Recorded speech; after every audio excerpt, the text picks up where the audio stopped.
મહિના અને આપ જોઈ રહ્યા છો ઇન્ડિયા ન્યૂઝ ગુજરાતનું ખાસ બુલેટિન આપણું ગુજરાત। સમાચારની વાત કરીએ વિસ્તારથી। સમાચારની શરૂઆત કરીએ સૌપ્રથમ પંચમહાલથી। તો પંચમહાલ જિલ્લાના હાલોલમાં 5 મહિનાના બાળકની ઉઠાંતરીના કેસમાં પોલીસ દ્વારા તપાસ વધુ તેજ કરવામાં આવી છે। પોલીસ તપાસ દરમિયાન બાળક ઉઠાંતરીની સમગ્ર ઘટના સીસીટીવીમાં કેદ થઈ હોવાનું સામે આવ્યું છે। સીસીટીવી ફૂટેજમાં એક મહિલા મોડી રાત્રે એકલતાનો લાભ લઈ બાળકને ઉઠાવી લઈ જતી સ્પષ્ટ નજરે પડે છે।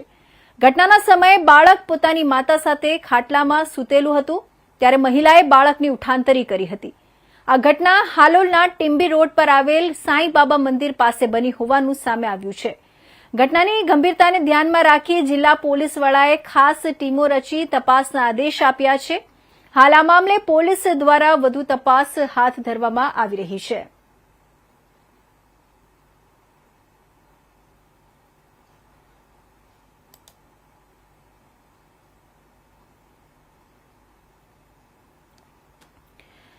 તો વાત કરીએ રાજકોટની। તો ભારત દેશના વડાપ્રધાન નરેન્દ્ર મોદી ગુજરાતના પ્રવાસે છે ત્યારે પીએમ મોદી રાજકોટના હીરાસર એરપોર્ટ ખાતે પહોંચ્યા હતા। આ તકે વાત કરીએ તો આવતીકાલે એટલે કે 11 તારીખના રોજ ગીર સોમનાથ ખાતે ચાલી રહેલા શૌર્ય યાત્રામાં દેશના વડાપ્રધાન નરેન્દ્ર મોદી ઉપસ્થિત થવાના છે।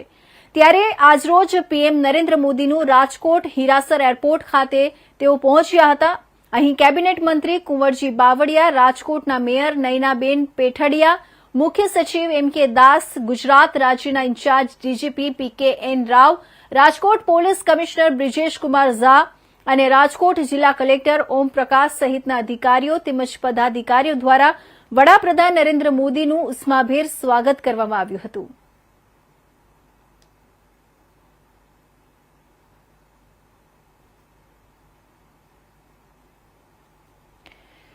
તો વાત કરીએ વડોદરાની। વડોદરામાં 11 જાન્યુઆરીએ કોટુંબી સ્ટેડિયમ ખાતે યોજાનારી ઇન્ડિયા વર્સિસ ન્યૂઝીલેન્ડની ઓડીઆઈ મેચને લઈને વિવાદ ઉભો થયો છે।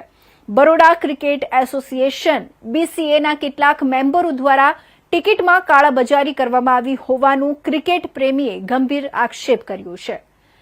આ આક્ષેપ બાદ ક્રિકેટ રસિકોમાં ભારે નારાજગી ફેલાઈ છે। ક્રિકેટ પ્રેમીઓનું કહેવું છે કે બીસીએ મેમ્બરોને મફતમાં મળેલી ટિકિટો કાળા બજારમાં ઊંચા ભાવે વેચવામાં આવી રહી છે।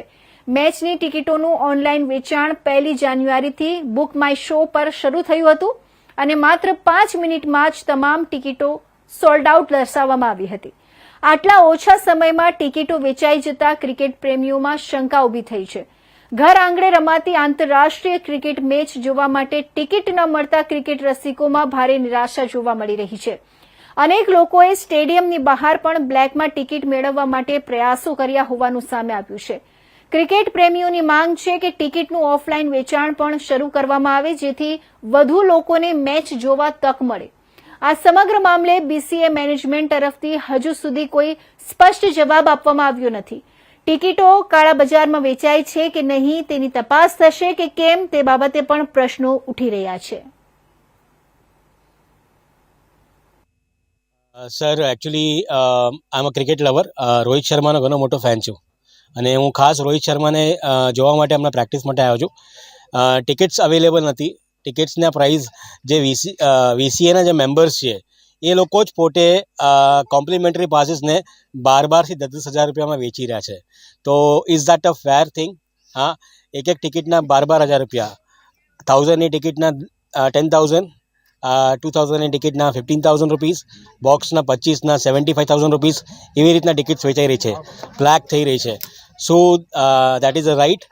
ક્રિકેટ લેવર કઈ જાય આગળ પાછળ જે પંચમહાલના જે ગામ છે, લુણાવાડા છે, ગોધરા છે, હાલોલ છે, એ લોકોને બી મેચ જોવા આવવું છે, કેવી રીતના આવી શકે છે? ટિકિટ્સનું જે બી છે વી ડુ અન્ડરસ્ટેન્ડ કે આગળ કેપેસિટી ઘણી કમ છે, લેકિન ટિકિટનું જે ટિકિટ જે રીતે વેચાઈ રહી છે એ હિસાબથી વી આર વેરી અનહેપી। સિક્યુરિટીના કન્સર્નના લીધે જે લોકોના બીસીએના મેમ્બર્સ છે એ લોકોની ગાડી આરામથી આવે છે, વિધાઉટ પાસીસ અંદર જઈ રહી છે અને નોર્મલ પબ્લિકના લીધે કંઈ બી નથી। તો અને મારા દીકરીઓને બી હું લઈને આવું છું।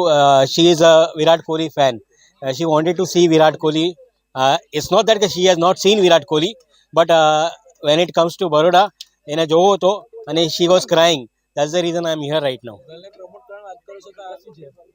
સો વોટ ઇઝ ધ રીઝન? અગર તમે ગર્લ્સને પ્રમોટ કરવાની વાત કરતો, ગર્લ્સ ક્રિકેટને પ્રમોટ કરવાની વાત કરો છો, હા, અમારા બચ્ચાઓના લીધે શું તમે કરી રહ્યા છો?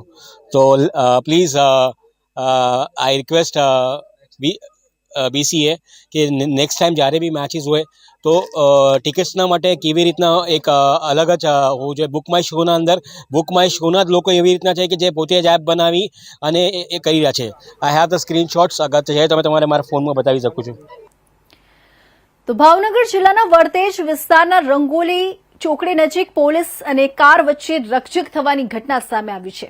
ગઈકાલે સવારે રંગોલી ચોકડી પાસે ભારે ટ્રાફિક જામ સર્જાયો હતો, જેને ક્લિયર કરવા માટે વરતેજ પોલીસ સ્ટાફ ઘટના સ્થળે પહોંચ્યો હતો. પોલીસ દ્વારા બંને તરફનો ટ્રાફિક નિયમિત કરવામાં આવી રહ્યો હતો. તે દરમિયાન અજાણ્યા કાર ચાલકે કોઈક બાબતે વરતેજના એએસઆઈ રાજભા સાથે રકઝક કરી અને કાર દ્વારા તેમને ધક્કો માર્યો હોવાનું સામે આવ્યું છે. આ સમગ્ર ઘટનાનો વિડીયો હાલ સોશિયલ મીડિયામાં વાયરલ થઈ રહ્યો છે, જેના કારણે પોલીસની કામગીરી અને સુરક્ષાને લઈને પ્રશ્નો ઉઠી રહ્યા છે. જો કે આ મામલે હજુ સુધી કોઈ અધિકૃત પોલીસ ફરિયાદ નોંધાઈ નથી.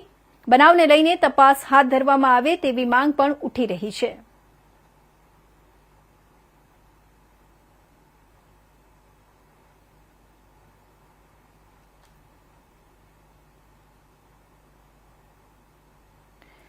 તો આણંદ શહેરમાં 3 કરોડ 1 લાખના ખર્ચે નિર્માણ થનારી અંગ્રેજી માધ્યમની સ્કૂલનું ખાતમુહૂર્ત આજે મહાનગરપાલિકાની બંધ મુખ્ય કુમાર શાળા ખાતે ધારાસભ્ય યોગેશ પટેલના હસ્તે કરવામાં આવ્યું હતું. આણંદ શહેરમાં ગરીબ અને મધ્યમ વર્ગના બાળકો પણ અંગ્રેજી માધ્યમનો અભ્યાસ કરી શકે તે માટે અવકુડા દ્વારા અંગ્રેજી માધ્યમની શાળાના નિર્માણ માટે 3,01,000ની ગ્રાન્ટ ફાળવવા માટે કરમસદ આણંદ મહાનગરપાલિકા દ્વારા શહેરની મધ્યમાં આવેલી બંધ મુખ્ય કુમાર શાળાની જગ્યા અંગ્રેજી માધ્યમની શાળા શરૂ કરવા માટે ફાળવવામાં આવતા આજે આ સ્થળે ધારાસભ્ય યોગેશ પટેલના હસ્તે ખાતમુહૂર્ત કરવામાં આવ્યું હતું.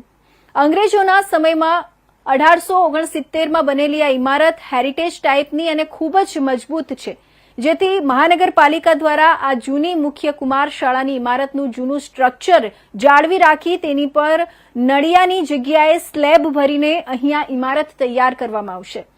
આગામી જૂન 2026થી શરૂ થનારા નવા સત્રની અહીંયા અંગ્રેજી માધ્યમની શાળા શરૂ કરી દેવામાં આવનાર છે, જેમાં પ્રવેશ મેળવવા માટે પ્રક્રિયા શરૂ કરી દેવામાં આવી છે.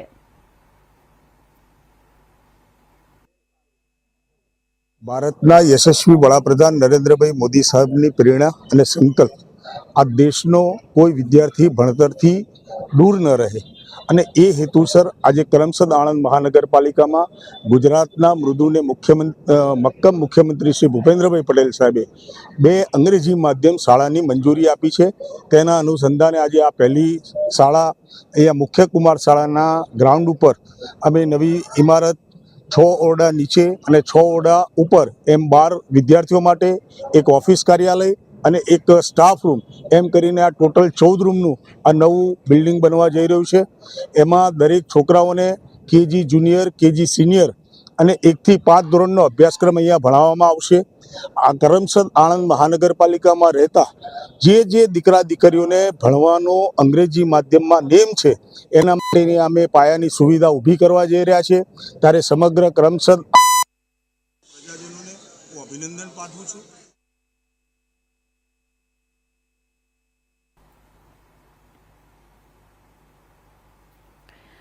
સુરત જિલ્લાની શ્રી કઠોર વિભાગ નાગરિક બચત અને સહકારી મંડળીની આગામી ચૂંટણી પૂર્વે વહીવટદારો અને જાગૃત સભાસદો વચ્ચેનો જંગ તેજ બન્યો છે. મંડળીના સત્તાધીશો દ્વારા મનસ્વી રીતે જે સભાસદોના નામ મતદાર યાદીમાંથી કાઢી નાખવામાં આવ્યા હતા તેમને ચૂંટણી અધિકારીઓએ ફરી સામેલ કરવાનો આદેશ આપતા સત્તાધારી પક્ષમાં ફફડાટ વ્યાપી ગયો છે. આ વિશે વિસ્તારથી વાત કરીએ તો મંડળીના પૂર્વ માનદ મંત્રી અને હાલના સભાસદ ભગવાનભાઈ ભરવાડે આક્ષેપ કર્યો છે કે મંડળીમાં ચાલતી ગેરરીતિઓ અને ખોટી રીતે અપાતી લોન સામે અવાજ ઉઠાવતા 5 જેટલા જાગૃત સભાસદોના નામ મતદાર યાદીમાંથી જાણી જોઈને કાઢી નાખવામાં આવ્યા હતા. સભાસદોએ જ્યારે આ અંગે પૃચ્છા કરી ત્યારે તેમને એવું જણાવાયું હતું કે તમે અમારી સામે વારંવાર અરજીઓ કરો છો એટલે તમારા નામ કાઢી નાખ્યા છે. આ અન્યાય સામે સભાસદોએ જિલ્લા રજિસ્ટ્રાર અને ત્યારબાદ ચૂંટણી અધિકારી સમક્ષ ધારદાર રજૂઆત કરી હતી. જિલ્લા રજિસ્ટ્રારે સ્પષ્ટ કર્યું હતું કે સભાસદોનું સભ્યપદ ચાલુ જ છે. આખરે ચૂંટણી અધિકારી અલ્પેશ પરમાર, કાજીભાઈ અને ઠક્કરભાઈએ તમામ પુરાવાઓ તપાસી નિષ્પક્ષતા દાખવી આ સભાસદોના નામ ફરી મતદાર યાદીમાં ઉમેર્યા છે. ભગવાનભાઈ ભરવાડે વધુમાં જણાવ્યું હતું કે મંડળીમાં જેની ક્ષમતા 50,000ની હોય તેમને પણ મળતિયા હોવાને નાતે 2-2 લાખની લોન આપી દેવામાં આવતી હતી.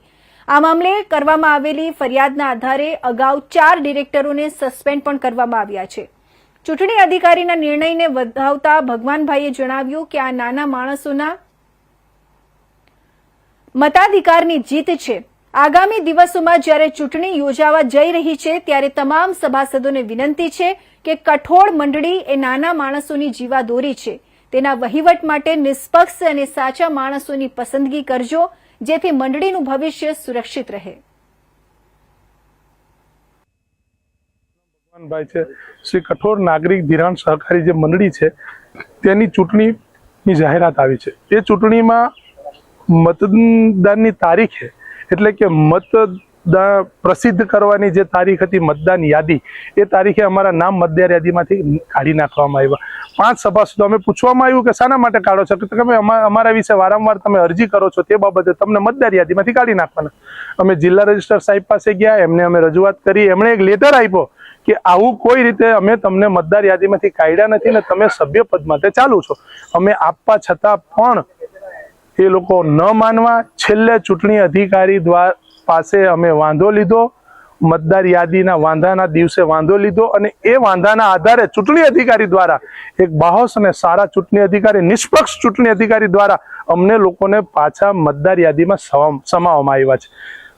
સારું છે, સેલ્યુટ છે કે અમારા મતનો અને નાનામાં નાના માણસના મતનો અધિકાર આજે કોઈ છીનવી લે, બદ ઇરાદે છીનવી લેતા હતા તે રોક્યો છે. એ ચૂંટણી અધિકારીમાં અલ્પેશ પરમાર, કાજીભાઈ છે, ઠક્કરભાઈ છે, તેમનો ખૂબ ખૂબ આભાર છે.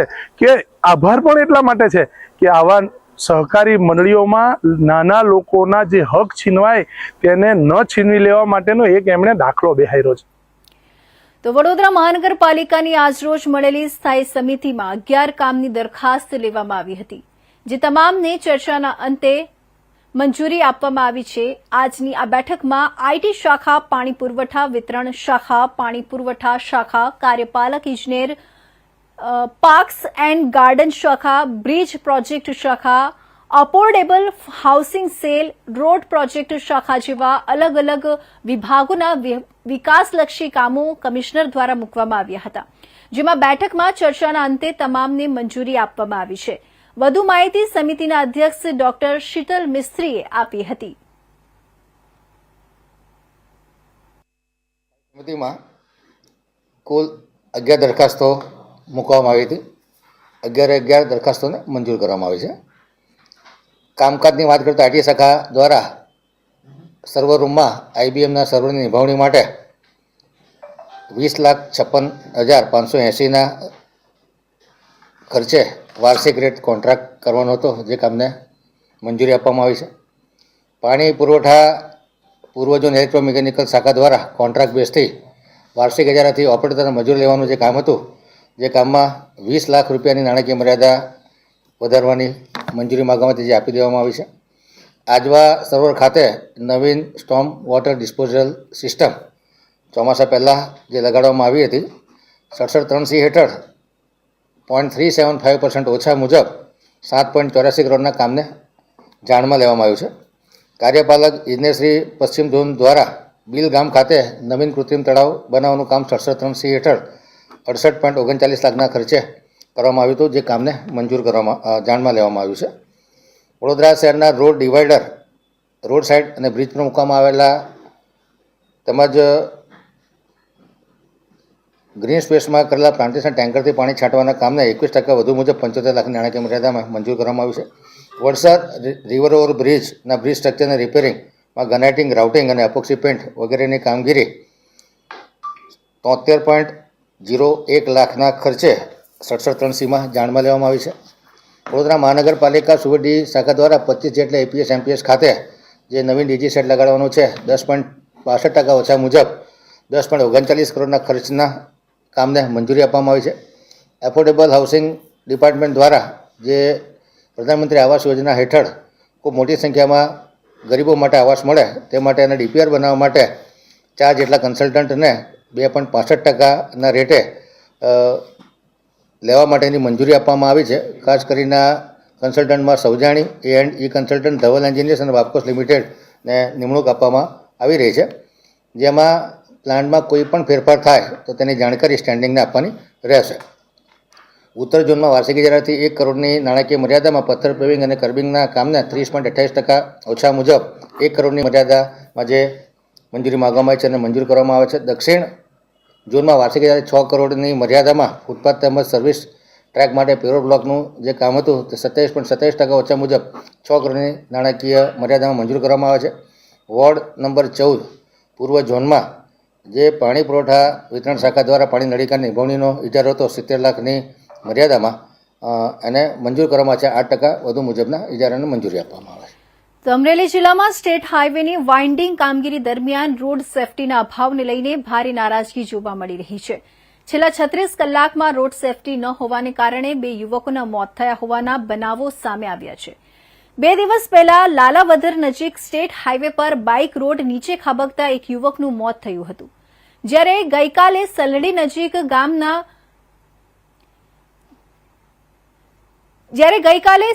નજીક બ્રિજના કામ દરમિયાન રોડ સેફટીના પૂરતા ઉપાયો ન રાખવામાં આવતા લોખંડનો સળિયો આરપાર ઘૂસી જતા એક યુવકનું ઘટના સ્થળે જ મોત થયું હતું.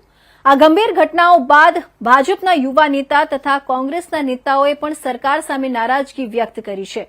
સલડી વિસ્તારના યુવા ભાજપના નેતાએ અમરેલીના સાંસદ ભરત સુતરિયાને પણ પત્ર પાઠવીને જવાબદાર અધિકારીઓ અને કોન્ટ્રાક્ટર સામે કડક કાર્યવાહી કરવાની માંગ કરી છે. બીજી તરફ કોંગ્રેસના નેતા પ્રતાપ દુધાતે અમરેલી લીલિયા સ્ટેટ હાઈવેની વાઇન્ડિંગ કામગીરીમાં ગંભીર ગેરરીતિ હોવાનો આક્ષેપ કર્યો છે. પ્રતાપ દુધાતે જણાવ્યું કે રોડ સેફટી વિના ચાલી રહેલા કામો લોકોના જીવ માટે જોખમરૂપ સાબિત થઈ રહ્યા છે અને તંત્રએ તાત્કાલિક પગલાં ભરવા જોઈએ.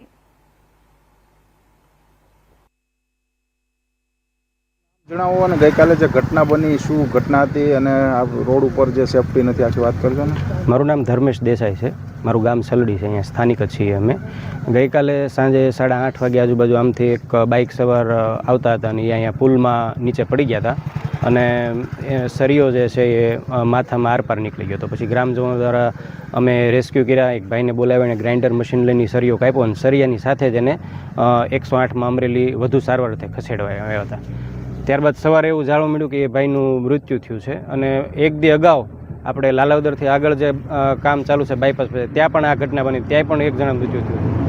એટલે કુલ છેલ્લા 2 દિવસમાં 2 જણાનો ભોગ આ વિસ્તારમાં લેવાનો અને તદ્દન હું એમ કહું છું કે તંત્ર અને કોન્ટ્રાક્ટર આ 2 જવાબદાર ગણી શકાય. તમે પત્ર લખો સાંસદને શું?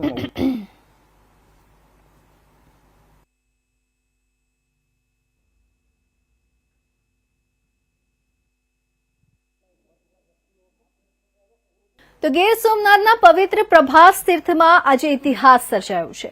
સોમનાથના ઇતિહાસમાં પ્રથમ વખત ભવ્ય સાધુ સંતોની ડમરુ યાત્રા યોજાઈ છે. સોમનાથ સ્વાભિમાન પર્વની ઉજવણીના ભાગરૂપે આયોજિત આ રવેડીએ સમગ્ર સોમનાથને ભગવામય બનાવી દીધું છે. સોમનાથના પટણાંગણમાં વહેલી સવારથી જ દેશભરના સાધુ સંતો ઉમટી પડ્યા હતા. શંખ સર્કલથી લઈને હમીરજી ગોહિલ સર્કલ સુધી યોજાયેલી આ ઐતિહાસિક ડમરુ યાત્રામાં ગુજરાતભરના સાધુ સંતો જોડાયા હતા. ભગવા ધ્વજ, શંખનાદ અને ડમરુના નાદ સાથે પ્રભાસ ક્ષેત્ર જાણે કૈલાશ સમાન બની ગયું હોય તેવો નજારો સર્જાયો હતો. સોમનાથમાં જય સોમનાથના નાદથી સમગ્ર વિસ્તાર ગુંજી ઉઠ્યો. મુખ્ય માર્ગો પર જ્યાં નજર કરો ત્યાં સાધુ સંતો જ નજરે પડતા હતા. હાથમાં ધ્વજ, મસ્તક પર ભગવો વસ્ત્ર અને મોઢે બમ બમ ભોલેના નાદ સાથે સાધુ સંતોએ શૌર્ય યાત્રા કાઢી હતી. વડાપ્રધાન નરેન્દ્ર મોદીના સોમનાથ આગમન પૂર્વે સનાતન સંસ્કૃતિનો જયઘોષ કરવામાં આવ્યો. આ ડમરુ યાત્રા દ્વારા સોમનાથની શૌર્ય ગાથા, આસ્થા અને સ્વાભિમાનને નવી ઉર્જા મળી છે. પ્રભાસ ક્ષેત્રમાં મોટી સંખ્યામાં સાધુ સંતોની પધરામણીથી વાતાવરણ સંપૂર્ણ આધ્યાત્મિક બની ગયું હતું. મોદીના આગમન પૂર્વે સોમનાથમાં સનાતનનો જયઘોષ થવો એ ગૌરવની વાત છે. ગીર સોમનાથમાં યોજાયેલી આ સાધુ સંતોની ડમરૂ યાત્રા સોમનાથના ઇતિહાસમાં સુવર્ણ અક્ષરે નોંધાઈ ગઈ છે. સોમનાથ પરિસરમાં જ્યાં નજર પડે ત્યાં સનાતન ધર્મના જય ઘોષ સંભળાઈ રહ્યા છે. સોમનાથ ભગવામય બન્યું, એક અલૌકિક નજરાણું બન્યું છે. સોમનાથની અંદર ઓમના નાદથી ભાવિકો, ભક્તો અને સાધુ સંતો સોમનાથ દાદાને રીઝવી રહ્યા છે. આજે સોમનાથ સ્વાભિમાન પર્વ જે આપણા ભારતના યશસ્વી વડાપ્રધાન માનનીય નરેન્દ્ર મોદીજી જે 1026ની અંદર જ્યારે સોમનાથ ઉપર મહમ્મદ ગજનીએ આક્રમણ કર્યું હતું એને આજે 1000 વર્ષ પૂરા થયા અને પૂર્ણ પ્રાણ પ્રતિષ્ઠા મહોત્સવ સોમનાથનું થયું એને 75 વર્ષ થયા.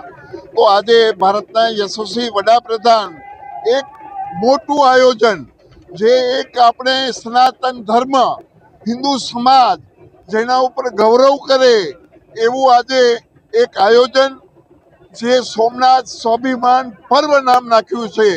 એની અંદર શ્રીપંત દશનામ જૂના અખાડા, આવાન અખાડા, અગ્નિ અખાડા ત્રણેય અખાડા જોડાઈ કરીને હમણાં એક ડમરૂ યાત્રા અને સાંજે 5 વાગે એક અમારી રવાડી જે અમે કુંભમાં કાઢીએ છીએ એના પછી ગિરનારમાં કાઢીએ છીએ અને આજે પ્રથમ વખત ગુજરાતમાં જો બીજી રવાડી નીકળી હોય તો સોમનાથ છે.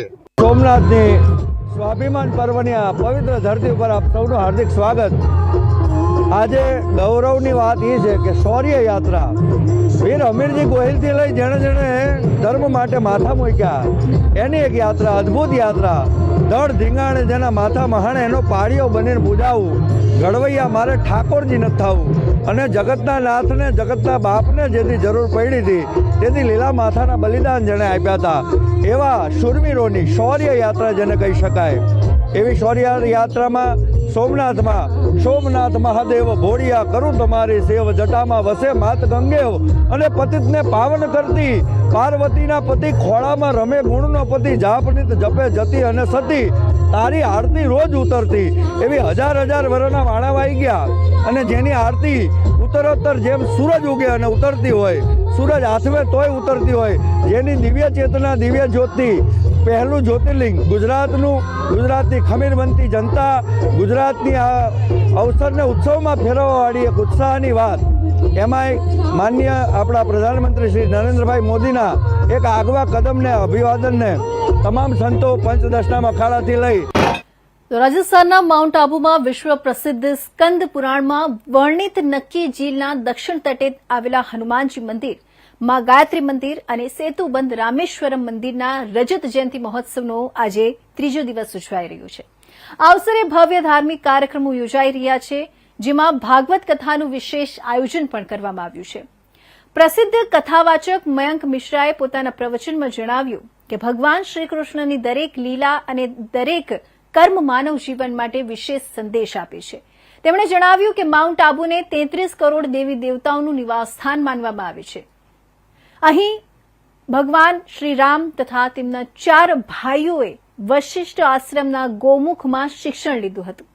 માઉન્ટ આબુના રગે રગમાં ભગવાન રામ અને હનુમાનનો વાસ છે, કારણ કે ભગવાન હનુમાન ભગવાન રામના ચોકીદાર રહ્યા હતા અને દક્ષિણ તટ હનુમાન મંદિર વિશ્વભરમાં પોતાની અનોખી ઓળખ ધરાવે છે. મયંક મિશ્રા નક્કી ઝીલના દક્ષિણ તટે આવેલા જાનકી ઉદ્યાનમાં આયોજિત રજત જયંતિ મહોત્સવને સંબોધી રહ્યા હતા. ઉલ્લેખનીય છે કે સ્કંદ પુરાણમાં વર્ણિત હનુમાનજીને વર્ષ 2001માં ફરી ચોલા ચઢાવવામાં આવ્યો હતો અને હવે તેના 25 વર્ષ પૂર્ણ થતા તેમજ માં ગાયત્રી મંદિર અને સેતુબંધ રામેશ્વરમ મંદિરના પણ 25 વર્ષ પૂર્ણ થતા આ રજત મહોત્સવ ધૂમધામથી ઉજવાઈ રહ્યો છે.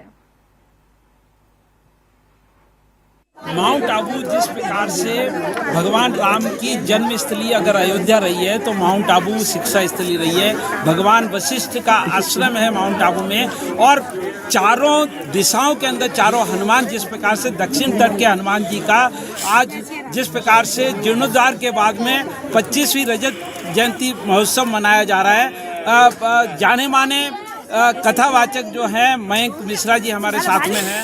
हम बात करना चाहेंगे कि माउंट आबू की क्या महत्वता है और किस प्रकार का ये उत्सव है। देखिए, ये हमारी जो माउंट आबू है अर्बुदांचल की भूमि, ये प्राचीन काल से ही ऋषियों की, मुनियों की, महात्माओं की भूमि रही है।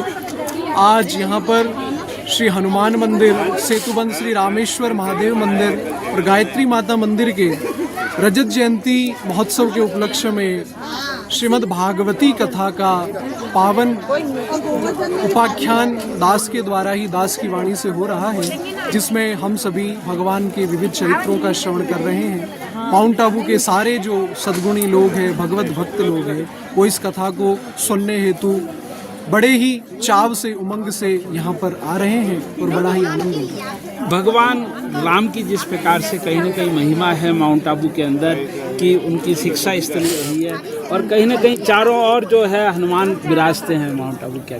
जी बिल्कुल, ये माउंट आबू भगवान राम के जो गुरु हैं महर्षि वशिष्ठ, उनकी तपोभूमि है। यहाँ पर उनका बहुत प्राचीन आश्रम है, गौमुख आश्रम जिसे हम सभी कहते हैं। आज भी भगवान राम का यहाँ का पत्थर पत्थर उनका नाम लेकर गुंजायमान होता है। और यहाँ पर पुराण में ऐसा लिखा है कि भगवान हनुमान जी महाराज नित्य अपना प्रहरा इस भूमि पर लगाते हैं। ये पर्वत कोई सामान्य पर्वत नहीं, ये पौराणिक पर्वत हिमालय का पुत्र नंदीवर्धन है, जिसको भगवान राम के सदगुरुदेव श्री वशिष्ठ जी महाराज ने ही यहाँ लाकर स्थापित किया। इसलिए यहाँ उनकी बड़ी महिमा है, उनकी पूजा है। ये थे हमारे साथ में मयंक मिश्रा जी और हमारे जो महंत जी हैं मुरलीदास जी महाराज जी भी मौजूद हैं। किस प्रकार से रजत जयंती महोत्सव मनाया जा रहा है और कहीं ना कहीं उत्साह है लोगों में। रजत जयंती महोत्सव भगवान जैन हनुमान जी महाराज तो यहाँ पर 1400 वर्ष पहले से विराजमान है। जैन रामानंदाचार्य जी महाराज के हस्तकमलों से यहाँ स्थापित है। जैन समय समय पे टोला छोड़ देने से भगवान का मंदिर तो जीर्णोद्धार हुआ है। जीर्णोद्धार 80 में प्रारंभ हुआ, 2090 में उसका कलश चढ़ा दिया था। उसके बाद में मूर्ति जो है ना, वो पुरानी मूर्ति थोड़ा खंडित हो गया तो नया मूर्ति लगाया और गायत्री माता जी का प्रतिष्ठा किया। ये रामेश्वर महादेव जी है ना, ये जीर्ण शीर्ण हो गया मंदिर और मूर्तियाँ भी खंडित थी, दूसरी मूर्ति ला के लगाया, उनका भी नया मूर्ति लगाया और गायत्री माता का प्राण प्रतिष्ठा हुआ है। उसी का ये 2001 में आज 2026 चल रहा है, उसका 25 वर्ष पूर्ण होने के उपलक्ष्य में रजत जयंती महोत्सव का आयोजन यहाँ रखा गया है। उसके उपलक्ष्य में भागवत महापुराण का कथा रखा गया है और 14 जनवरी को ये रजत जयंती उत्सव, उस दिन जो है हवन पूजन, हनुमान जी को रामायण का पाठ और संत महात्माओं का भोजन भंडारा उस दिन आयोजन होगा। और इसको जिस प्रकार से ये थे हमारे साथ में मुरलीदास जी महाराज जी, जिन्होंने बताया कि किस प्रकार से माउंट आबू की महत्वता है और कहीं ना कहीं ये उत्सव जो है बड़े धूमधाम से मनाया जा रहा है। कैमरा पर्सन दलपत राणा के साथ अनिल रवन, इंडिया न्यूज़। તો આ હતા આજનો આ ખાસ બુલેટિન, આપણું ગુજરાતના મહત્વના સમાચારો। નવા સમાચાર સાથે ફરી મળીશું, ત્યાં સુધી જોતા રહેજો ઇન્ડિયા ન્યૂઝ ગુજરાત અને રજા આપશો। નમસ્કાર।